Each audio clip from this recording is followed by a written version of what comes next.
ito, we have to move on. Kung nasaktan man ako talaga dahil mga kaibigan ko, meron ako mga kaibigan na nawala sa buhay ko, nasaktan ako sa loob, nandoon yung scars, but God remind always me na you have to move on me. So, move on.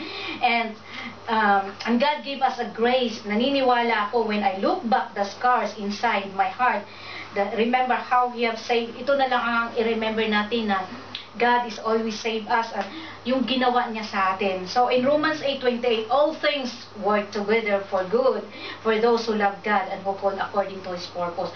Marami po tayo, tinawag po tayo dahil meron po tayong purpose. Those things intended the enemy in our life. Yung mga giants na dumating sa buhay natin, hindi po yan intended para sa Panginoon, kundi sa kalaban po natin. Kaya dapat paglabanan natin. God can turn around and use them. Kung meron po tayong napagdaanan sa ministry ito, ginawa ito ni Lord, talagang mapagdaanan natin at mayuyuse po natin for good. Kung meron po tayong, we must to continue a new chapter in our life. So continue, go on. Ganoon naman ang buhay. Pag meron po tayong, buhay pa yung puso natin, meron po tayong purpose sa mundong ito. So, ang isipin na lang natin, God been faithful even though we have a lot of challenges. Napaka-faithful po ni Lord sa atin. We still alive. Talagang ang tao pag nabubuhay, ano ninyo? Pag ang tao ay nabubuhay, may pag-asa. Ayun, may pag-asa po tayo. Hindi pa tapos ang mission natin dito. Kaya kasi pinili po tayo ni Lord. Ang mission natin dito is ahako tayo, fisher, yung mag-fish tayo. Kung meron mang makawala sa fishing net, choice nila yon. So we have to move on. Dapat papatuloy po tayo. So kung ano yung sakit na ano ko, Lord, masakit po yung nararamdaman ko. So nakita ko yung mga na ano ngayon na i-reveal sa akin, na set aside yung mga scars na yan. So time will be healed. So move forward, Mimi, with confidence that knowing that God is already knowing God that bago po tayo lumakad, nandoon na po si Lord, nauna na po siya sa atin. God walked before us. So hindi pa natin nakikita sa mata o naririnig ng tainga, hindi pa sumasagi ng isip ng tao, ay hinihanda na ng Diyos ang umiibig sa Kanya. So, ito magtatapos sa Jeremiah 29, chapter 11, sapagkat batid kong lubos ang mga plano ko para sa inyo. No? Napakasarap, no? Sapagkat batid ko ang lubos ng mga plano ko para sa inyo. Ang plano ng hindi makakasama, kundi para sa inyong ikakabuti. Hindi ikakasama sa ating ministry, may mawawala man, pero ito'y ikabubuti sa ating ministry. Ito'y mga planong magdudulot sa inyo ng kinabukasan punong-puno ng pag-asa. God really is faithful and He will make a way na talagang kung tayo po'y magpapagamit, kung tayo po'y desire natin talaga ang lumago. Ito din sinabi ni John Maxwell, hindi po tayo mag-a-attach sa mga kaibigan, attach sa sarili natin. Connected po tayo sa sarili natin, hindi po tayo aasa sa mga kaibigan na kumo ganito, nasaktan, na ganito, tatawagan. Dapat may firm foundation ka na talagang sulong ka kahit mag-isa ka lang dahil wala naman po makakaligtas sa kaibigan kundi sarili. Kaya doon po kanina yung personal growth, parang wow, tumingaw din na sana bago man lang sila umalis, malaman nila yung personal growth na talagang hindi po tayo aasa sa mga kaibigan. Hindi ako aasa kay Jerome, hindi ako aasa kay Rosel. Sarili ko at ang panalangin ko, God is with us. Si Lord lang ang dapat nating sandigan ng ating mga problema, kung ano yung mga kahinaan. So, keep attached sa sarili natin. So, yun lang po.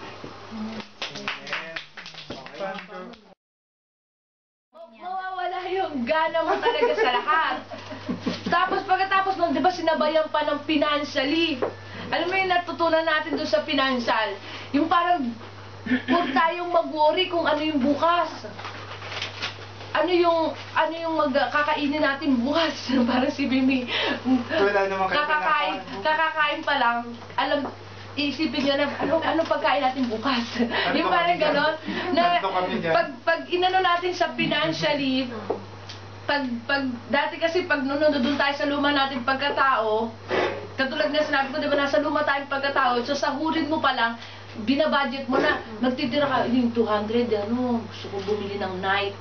'Di ba? Pero pag nag-focus ka in God, pag nag-focus ka talaga kay God, talagang mawawala nga yung gana mo, matututo kang mag-budget. Natututo kang di ba, katulad ng sinasabi nila, kailangan mo na mag-save. Kasi dati, nagsasave ako, in a way na, nagsasave. Pero, ngayon natutunan ko dun sa financially, Nadagdagan. na hindi pala dapat mag-save ka lang, dapat pala mag-give ka din. Nag-give ko lang sa'yo, nakatapusan, di ba? Natutunan kang mag-give. Pero, dati nagiging 500. Sa financially kasi talagang ako ay, talagang ganon. Pero, nung financially, sabi ko, susubukan ko nga na mag-give na hindi masamang loob mo. Ay, talagang, financially, dati nung luma mong pagkatao, hindi mo pa nalalaman yung, ay, ganun pala yung pagbibigay. Kailangan nasa loob. Na parang dati, pag nagbibigay ako, diba, ano yung damit ko, parang yung gano'n. Pero, ngayon, nung natutunan ko na huwag kang magdepende sa sarili mo, huwag kang magdepende sa sarili mong utak. Pag nag-give ka, With joy. talagang umaapaw. Dati talagang katulad ng sinasabi nila sa tithes, di ba? Dati talagang financially, parang sabi ko, bibigay ko yung 100 ko, yung parang sa tithes mo, yung 10%, pambili ko na din yun ng ano. Pero, change yung thought ko, na pag nagbigay ka ng 10%, 90% babalik sa'yo. Yung parang, hindi mo na kailangan magbigay kung masama sa loob mo. Hindi mo na kailangan na magbigay na para may doubt ka na, babalik kaya to sa akin? Alam mo yun? Huwag ka na magbigay. Huwag na tayong magbigay pag sinabi mo na maglalagay ka sa sobrang 10% mo. Sa isang buwan kaya ito doon. Hindi, pakita mo Yung sa tao. ganon. No, hindi pwede yun. Si Lord, 'di ba, katulad nung nasa Bible, 'di ba, mas inappreciate niya pa yung nagbigay ng coins kaysa yung nagbigay ng napakalaki na pinakita niya, ito bigay ko. Hindi, ganyan niya pa. Ay, Hindi dapat natin tingnan na wala sa wala sa binigay natin. Wala yan sa halaga, pero nasa puso kung gaano mo ibinigay yon. Pag ibinigay mo nga yun, na kumpleto ka nga ng tithes, 10%, tapos sabi mo naman, kasi mangot ka sa kayang sandan ko, yung ganon. Wala kang joy. At wag nating expectin na pag nagbigay tayo ng tithes, akala ng iba, pag nagbigay tayo ng tithes, ay babalik to. Hindi, wag nating gawin sa sarili yun. Kasi wala yung joy. Pero hayaan mo na si Lord yung mag-control sa bawat isa.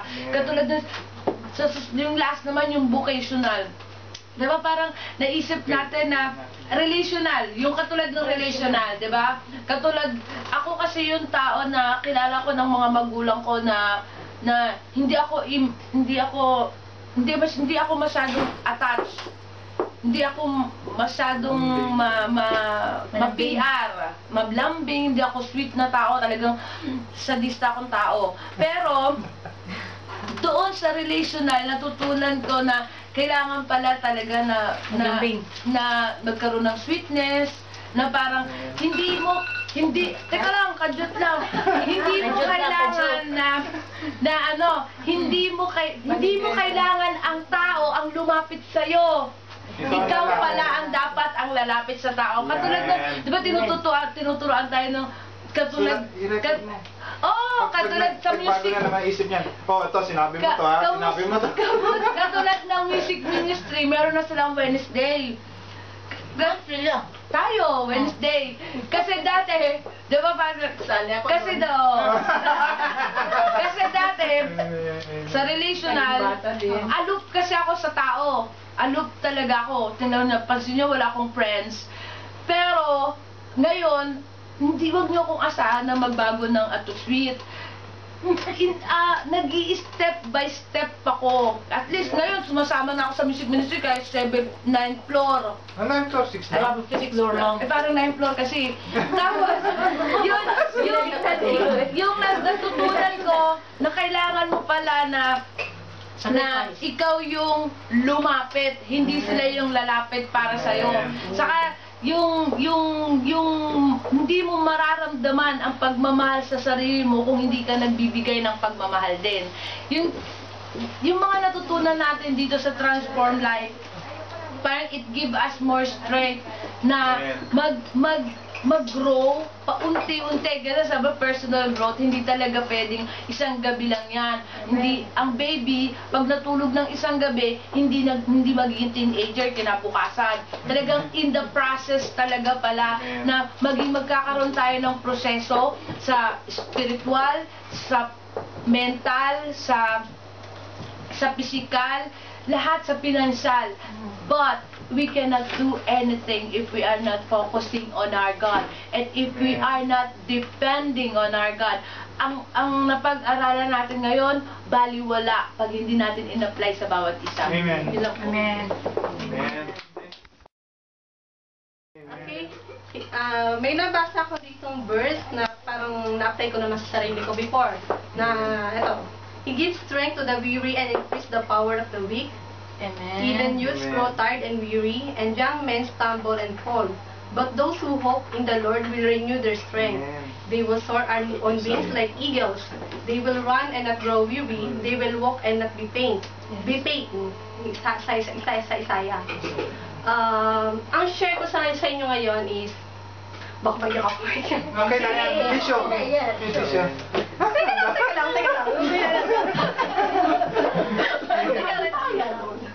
Pumunta ako doon. Ako nandiyan sa nanay ko. Nung time na hindi pa alam ng magulang ko na may problema ako. Basta alam nila, tahimik lang ako. So, di yun. Hindi niya alam. Minsan umiyak ako. Umiyak doon ako. Hindi niya alam. At that time yun, sabi ko, itutuloy ko. Hindi binigay sa akin ni Lord yung baby kung walang reason. Amen. So, kahit against sa buong pamilya ko, inunti-unti ko siya kung paano ko sabihin. Kasi kailangan din mo kailangang sabihin. Kasi, diba, biglaan eh. So, paano mo na hindi sila magbibigla, hindi sila gagawin na hindi maganda sa ibang kapwa natin, paano? So, ko natutunan. So, basa ulit ako, YouTube, ganyan. Yung sinabi ko muna sa kapatid ko, alam ko na siya mas malawak ang isip niya. Sa kanya muna, after sa nanay ko. Sa nanay ko, huli ang father ko. Father ko kasi siya, possible din niya na, alam ko, expect niya, pag nalaman niya yun, isasaktan niya ako. Expected ko na yun. So, nung nalaman niya, gandigan nga process ang ginawa. Punta muna doon ng sinabi ko sa kuya, sabi mo kay nanay, si nanay, lalayo muna ako para pag tatay, doon mo sa malayong lugar para makalma nyo. Para pagdating sa bahay, kung ganito na siya, makahanda ako. May dala akong una nun. Kung ano may pato niya sa akin, ihahanong ko na lang. Ganun ang ginawa ko. Effective siya kasi may binato siya sa akin. Oo, na doon na yung time na nasaktan ako, na pinalayas ako. Pinalayas Ito nag-isang babae. Oo, nag-isang babae. Ano lang, Tapos, nabigla siya. Sorry. So, in-expect ko na yun. Pinalay ko na lang, walang mangyari sa kanya masama. Kung mawala man ako, dahil, syempre, baka sabi ko, matulis yan yung hipa ko. Sabi ko, yung matulis din mga kutsilyo dyan, ilayo mo ha. Sabi ko, itago mo. Oo, kasi, possible eh. Possible siya, dahil kilala ko na. Diba? So, naitago naman, yun lang malaking minalwatay, hindi ko alam na yaron pala doon. Sabi ko, yung mga tinago yun. Ako minalwatay siya na ganyan. Nakita, yun ang nagtato sa akin. Sabi na may unan ako, nasangga ko siya. Umutak ako eh. Umutak ako kaya ganun. So, yun. Doon the process naman, naging okay naman ang lahat. Napalayas niya ako, pero inunti ko, kahit mga kapatid ko, gusto mong saktan niyo yun, sabi ko sa kanila, wag na lang. Amen. Sabi ko, hayaan na lang siya, maring ito yung lesson lang din sa atin, sa atin, na maging open ng communication. Yeah. Basta maraming bagay na magiging reason yun. Maraming, basta yun. Tapos paano ba nangyari? Ganyan. Ang haba ko ng kwento ko, natapos na yata ako. Tapos, Saan yung anak mo? ayun. Saan yung anak mo buhay? Buhay siya ba? Pilipinas. Tinalo ko mo Malaki oh. Malaki na. 3 years old na siya ngayon. Yes. Mataba na siya ngayon. Dati pa kasi sobra akong ispa. Lalaki yun, laki yun. Magulang ko ngayon. Ang makaganda ng blessing nun, yung ano ko ngayon, ang parang, kasi wala na kami. Nandito ako, parang kapalit pa, may asawa na. Yun ang naging kapalit ko. Yun ang nagpapasaya sa kanila ngayon. Sabi ko, yan kasi, yun yung gusto niya ipalaglag. Sino nakasiyahan ngayon? Paano kung wala yan? Sino, malungkot, medyo malaki kasi bahay namin doon. Di, halala ng bahay natin. Tapos, dalawa lang kayo. Magulang ko lang, tsaka yung nanay ko, di, malungkot ang bahay. O, yun pala magiging reason nun Purpose. Yun pala ang purpose niya. So, everything, mahirap man sa umpisa, pero in the process, makikita mo kung ano yung naging purpose. God is good. All the time. O, tissue din yan. Naku, sanay na yan. Sanay. Yan pa. May panyo pala eh. Magandang hapon po. Kahit bago pa lang po, medyo nakaka-relate na rin po. Sinabi po ni Pastor last week, ito yung 50 days transform. Hindi ko siya hindi ko siya chinek. Nung patapos po ng practice natin kagabi, doon na lang po ako So, chinek ko yung mga sinulat ko doon sa 50 days transform. Nakalagay dito yung how to get closer to God up to number 6 lang yata yung nasulat ko. So, pinili ko dito yung from stress to bless. Amen. Kasi yung buhay ko talagang stress. So, yun po. Tapos, nagtry akong, kasi wala outlines lang ang mga ito. Nagtry ako na panoorin yung kay Pastor Rick Warren, yung 50 days, tinype ko doon sa iPhone ko, 50 days transform. So, pinanood ko yun, tapos nilagay ko doon, from stress to bless. So, pinanood ko, pero hindi ko siya natapos. Nakakuha ako ng mga konting mga linya. So, chronic stress is the... Nasubaybayan ko ang buhay ni Sister Tati since nag-suffer siya, dumating siya dito. Kaya pag yan tumatawag at dumadaing, parang yung oo. Kaya pag dumadaing, hindi ko mahindian kasi hindi ko alam kung nakikita niya ako noon o kilala niya ako. Pero siya, nasubaybayan ko ang buhay niya. Nakita ko siya kung paano siya nakalbo, kung paano siya nagsulsong ng panyo, tapos nakikita ko siya sa daan, dala-dala niya yung upuan para mag-service siya. Oo, sa totoo. Kaya, isang babae, yung mararamdam, yung magbabalitaan mo yung asawa mo na nagsusuffer ka dito, nagtitiis, tapos, napo, ang hirap sa totoo. Kaya siguro hindi na nag-asawa to si Nida. Hindi naman, gusto ko rin, kaya...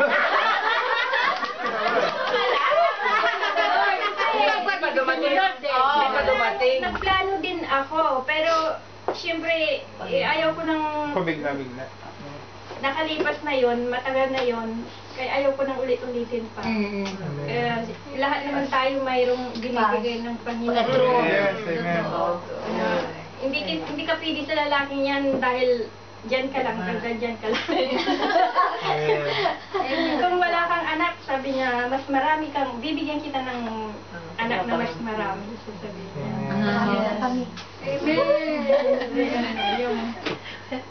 Bago ako makarating sa ministry na ito, marami akong pinagdaanan. Siguro mga 2 taon o 3 taon na akong, sabi ni Sister kanina na hiniwalay ko yung sarili ko sa tao kasi punong-puno na ako. Gusto kong, ang akala kasi nila, humiwalay ako sa kanila, sabi nga sa akin, ako sayang Sister Nida. Sabi ko, no, hindi sayang kasi nawala ako nga doon sa community, pero Pinag-aralan ko yung sarili ko. Uy, tama. Tama. Kaya natouch ako kanina sa share Reflection. niya. Uy, nag-reflection ako, nag-meditate ako. Nag-aral ako sa sarili ko. Hindi ko pinanghihiniyangan na umalis ako doon sa kanila. Amen. Sa totoo. Kasi hindi ko na alam ang mundo ko eh. Kokontrol na lang. Makikita ko yung community na walang magulo, tapos Uy. pero gusto kong magbago, hindi ko magawa Hindi ko kasi wala magawa. akong nakikita. Uy. Hindi ko alam kung paano ko umpisahan, paano gagawin ko. Manipulation din.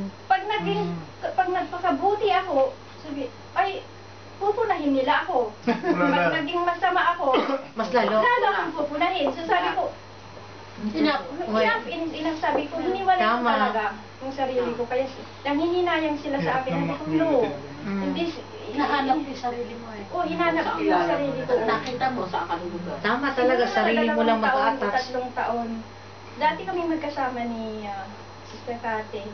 Pero, sabi ko, yun, ngayon na humiwalay ako sa kanila, pati telepon, pakikipag-usap, inavoid ko yun. Tama. Inavoid ko lahat-lahat.